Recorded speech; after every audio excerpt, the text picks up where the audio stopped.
এই আমার পিছনে যে কুয়াশা কুয়াশা দেখতেছেন না, এটা আসলেই কুয়াশা। এই জায়গায় আমি চিন্তাও করি নাই আজকে যখন সকালের যাত্রা শুরু করছি তখন এইরকম জায়গায় আসবো যে আমার শীত করা শুরু হবে। আমি এখন মাসুরিতে আছি, আর মাসুরিতে এখন শীত। এইটা হচ্ছে জুলাই মাস। এই সময় যে গরম না থাকে, গরমটা থাকবো কবে? আমি জাস্ট বাস থেকে নামছি, আর এখন একটা পাহাড়ি অঞ্চল আছে, ওই জায়গায় যাইতেছি। এই হচ্ছে কুইন অফ হিলস মাসুরি। এই হচ্ছে মাসুরি শহরের অলিগলি। এই হচ্ছে মাসুরি শহরের অলিগলি। এই দিক দিয়ে গেলে একটা থাকার জায়গা আছে, দেখি কোনো একটা ব্যবস্থা করা লাগবে। আমার হোটেল বুকিং দেওয়া নাই, কিন্তু হোটেল বুকিংয়ের যে দাম দেখছি তাতে আমার বুকিং দেওয়ার ইচ্ছা আস্তে আস্তে কমে গেছে। অন্য একটা সিস্টেমে দেখি কিছু করতে পারি কিনা। থাকার ব্যবস্থা তো করাই লাগবে, এই পাহাড়ের উপরে ওঠা লাগবে। আর এই প্লেসটা ট্যুরিস্ট প্লেস হওয়ার কারণে এই জায়গায় একটা ট্যুরিস্টিক ভাইব আছে, আর ভিডিও করতে সমস্যা হয় না। মোটামুটি সবাই ভিডিও করতেছি, আমার মতন পাবলিক অনেক আছে।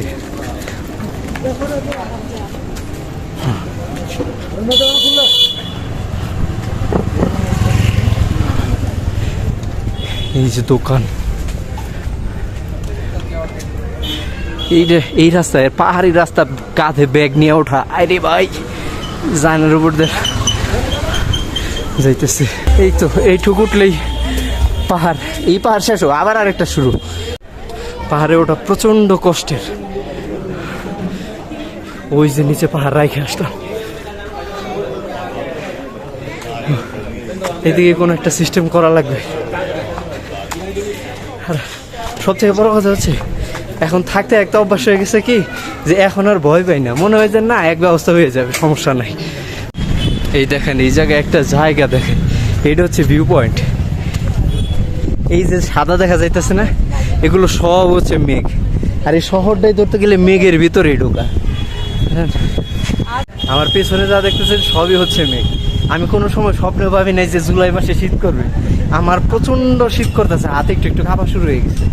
এই জায়গায় এত বাতাস আর এত শীত, যাই না। সামনের দিকে আমার মানালির দিকে যাওয়ার ইচ্ছা আছে। যদি ওই জায়গায় যাই, শীতের কাপড় কেনা লাগবে, হয়তো বা শীতের কাপড় কেনা লাগবে, আমি জানি না শিওর। এই হচ্ছে মাসুরিতে ওই হ্যান্ডিক্রাফটের দোকান টোকানি আছে, যেমন হচ্ছে এই যে এগুলো হচ্ছে ভেড়ার লোম দিয়ে বানানো কাপড়, শলের কাপড় কয়। আর এই যে এইদিকে মাসুরির অলিগলি হচ্ছে একদম টুরিস্টিক এরিয়া, মানে পুরাপুরিভাবে একটা টুরিস্টিক ভাইব আছে। বাইরের মানুষজন, বিদেশি মানুষজন, এই জায়গার মানুষজন, মানে পুরো একটা টুরিস্টিক ভাইব। আর চারপাশে হচ্ছে গান বাজনা চলতেছে, মানুষজন আড্ডা দিতেছে, এইরকমই। মানে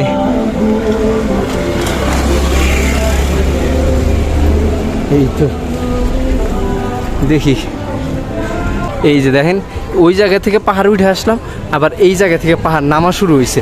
আর নামা এই যে এইরকম নামা শুরু হয়ে গেছে একদম নিচে।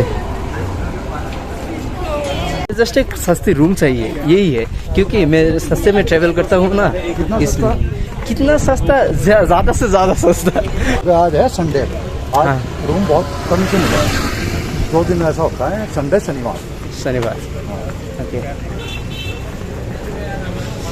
দেখি রুম খুঁজি। এই মুসলমান এক বাইরে পাইছি, ওনার থ্রুতে দিয়ে কিছু করতে পারি কিনা দেখা যাক। আমি একটা জিনিস বুঝতেছি না, এই পাহাড়ি এলাকায় রিক্সা চালায় কে? তারপরে ওই মোটরের রিক্সা না, জাস্ট হচ্ছে পায়ে চলার রিক্সা। এই পাহাড়ের মধ্যে পায়ে চলার রিক্সা চালানো, মানে এই কনসেপ্টটা শুনলেই তো আমার গা শিরশির করতেছে। আমি হাইটে উঠতে গিয়ে আমার অবস্থা খারাপ হয়ে গেছে। আর এই জায়গায় যে রিক্সা আরেকজনের টাইনে নিয়ে উঠায়, তো কী অবস্থা হবে? আর এইটাই হচ্ছে গুরুদুয়ারার রাস্তা, এই সোজা রাস্তায়। আর এইদিকে এইগুলো সব হচ্ছে মেঘ। এটাই হচ্ছে গুরুদুয়ারার রাস্তা। জায়গাটা অনেক সুন্দর, নিট অ্যান্ড ক্লিন। আর সব থেকে সুন্দর বিষয় হচ্ছে এই জায়গার মানুষগুলো অনেক মানে সাদা সিধা টাইপের। ওই অন্য বড় শহর যে আছে ইন্ডিয়ার, ওই জায়গার মানুষের মধ্যে কমপ্লিকেসি আছে। আর কারণ হচ্ছে একটা কোশ্চেন 2 বার জিজ্ঞেস করলে ধমক টমক দেয়। আর এই জায়গায় তো একটা কোশ্চেন জিজ্ঞেস করলে পিছিয়ে আসা শুরু করে। কি কোনো হেল্প চাইলে, মানে হেল্প চাইছি কিন্তু ওনার কাছ থেকে না, অন্য মানুষের কাছ থেকে চাইছি, কিন্তু তারপরে ওরা আসা শুরু করে যে আমি ঠিকঠাকভাবে যাইতে পারবো কি পারবো না, এটা চিন্তা করে। তো এই জায়গার মানুষ ভালো, কারণ হচ্ছে পাহাড়ি মানুষও এমনিতে একটু ভালো হয়। আর এই জায়গার এইটা তো পুরা পাহাড়। অবশেষে অনেকক্ষণ পর সমান একটা জায়গা পাইছি।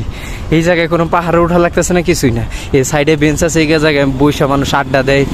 এই মানে চিল একটা জায়গা। চারোদিক থেকে বিবেচনা করলে এই জায়গাটা প্রচণ্ড ছিল। আর সব থেকে বড় কথা হচ্ছে রোদ উঠছে। এই আসার পরে রোদ এই প্রথম দেখলাম। শহরটাতে অত মানুষ টানুষ নাই, যে পরিমাণ মানুষ আছে এই মানুষ এগুলার এই টুরিস্টই সব। টুরিস্টগুলো সরাই দিলে হয়তো বা এই শহরে আর মানুষই খুঁজে পাওয়া যাবে না। এই জায়গা থেকে এই যে শহরের একটু দেখা যায়, কিন্তু পুরোপুরি দেখার ওয়ে নাই। এই যে দেখা যাইতেছে এটার নিচেও একটা শহর আছে, আর এই দিকেও তো একটা শহর আছে, কিন্তু এই তো জায়গাটা হচ্ছে অনেকটা এমন।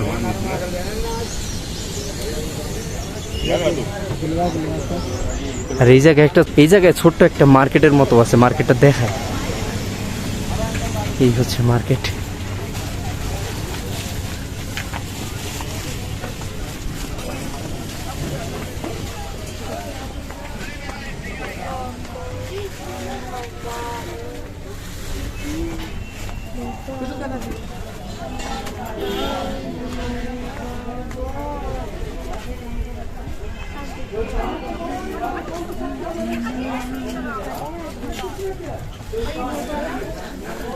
Hi bro. এই জায়গায় হচ্ছে মেইনলি কাপড়ের জিনিসপত্রই পাওয়া যায়, কাপড় ছাড়া ওরকম কিছু পাওয়া যায়। এই হচ্ছে এই জায়গায় হচ্ছে মার্কেটটা শেষ। এখানে আবার মেঘ আসা শুরু করছে, এই মেঘগুলা বাতাসের মতন সামনে আসা শুরু করে। আর এই যে টিকটকার কি আর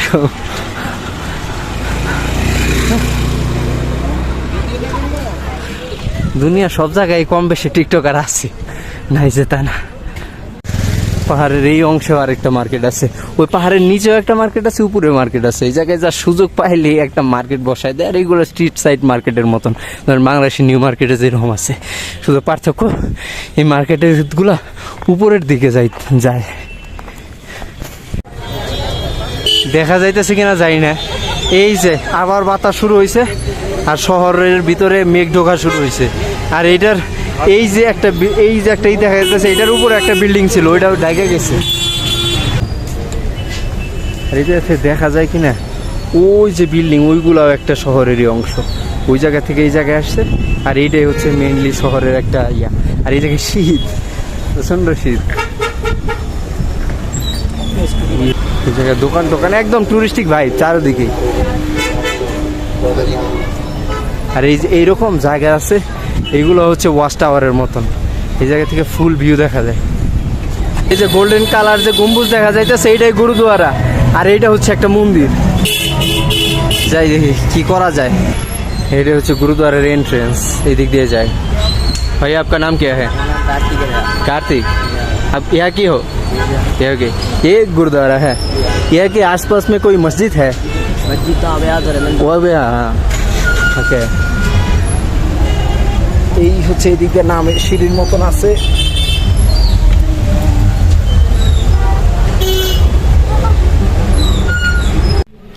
এইটা লাঙ্গার বলে, এই জায়গায় মানুষ খাওয়া দাওয়া করে। এইটার নাম মনে রাখেন, আমি এটার পরের কাহিনী বলতেছি। এই হচ্ছে আমার রুম। এই দিক দিয়ে গেলেই এই জায়গায় কোনো একটা জায়গায় 311 নম্বর রুম আছে। 300 কত এটা পাইছি, 311। এই তারা খুলিস, আবার যাইতে পারবো না পাহাড়ে।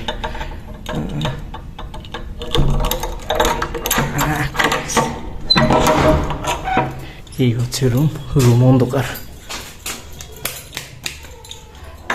তো মোটামুটি আলো জ্বলে গেছে।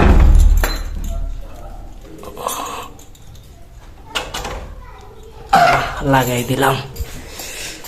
এই রুমটা অনেকটা এমন দেখতে। রুম একটু অপরিষ্কার দেখা যাইতে পারে। এই যে এই হচ্ছে 2টা বিশাল বড় বড় বেড। এত বেড দিয়ে আমি কি করব?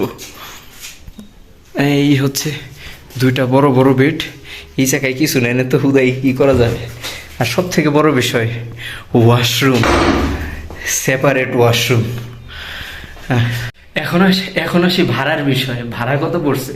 যে রুমটা দেখাইলাম না, এই পুরা রুমের ভাড়া পড়ছে মাত্র 400 রুপি। এখন এই যে সেপারেট বাথরুম সহ একটা রুম যদি আমি অন্য কোথাও নিতে যাইতাম, অ্যাটলিস্ট 1500 রুপি পড়তো এই সেম রুম। এটা যেহেতু গুরুদুয়ারা, এটা চ্যারিটির মতন, ওই কারণে এই জায়গায় ভাড়া এত কম। আর ম্যাক্সিমাম মানুষ এই কাজটাই করে যারা বাজেট ট্রাভেলার, তারা সারা ভারতে ছড়ায় ছিটায় থাকা গুরুদুয়ারাতে যায়, এই জায়গায় থাকে। আর এই জায়গায় থাকার আরেকটা মারাত্মক অ্যাডভান্টেজ আছে, ওই অ্যাডভান্টেজটা হচ্ছে এই জায়গায় ফ্রি খাওয়া পাওয়া যায়। আপনি 3 বেলা যত ইচ্ছা খাবেন, আপনার টাকা লাগবে না। ওই যে আমি একটু আগে লাঙ্গার বললাম না, ওই লাঙ্গার হচ্ছে এই জায়গার গুরুদুয়ারায় খানার জায়গা। আর আপনি ওই লাঙ্গারে গেলে আপনি কোন ধর্মের, কি আপনার বিশ্বাস, কিচ্ছু জিজ্ঞাসা করবে না। শিখ ধর্মে আপনি বাসা নিতে গেলেও, এরকম হোস্টেল নিতে গেলেও আপনি জিজ্ঞাসা করবেন না আপনি কোন ধর্মের, আপনি খাইতে গেলেও জিজ্ঞেস করবেন না আপনি কোন ধর্মের। কিন্তু হোস্টেলে মিনিমাম একটা টাকা দিয়ে থাকা লাগে, কিন্তু খানার জন্য কোনো টাকা দেওয়া লাগে না। এর মানে 400 টাকায় আমি এই জায়গায় থাকবো, এই 3 বেলা আমি খাবো। যদি চাই আমি অন্য জায়গায় থাকতে পারি পরবর্তীতে, কিন্তু খাওয়া যদি এই জায়গায় খাই সব ফ্রি। হ্যাঁ, আবার জানি সতর্ক সংকেত না দিয়ে দেয়, কারণ এইদিকে হচ্ছে এই প্রচন্ড পরিমাণ মেঘ ঢুকতেছে। এই যে এটা কিন্তু একটা মসজিদ, জাস্ট একদম মিডল, এই যে যে গম্বুজ দেখা যাইতেছে, এইটা একটা মসজিদ। এইটাই হচ্ছে কেম্পটি শহর। এই যে এগুলা সব কাপড় ভাড়া দেয়, এই কাপড় এগুলো সবই ভাড়া দেয়। আর এই হচ্ছে কেম্পটি ওয়াটারফল।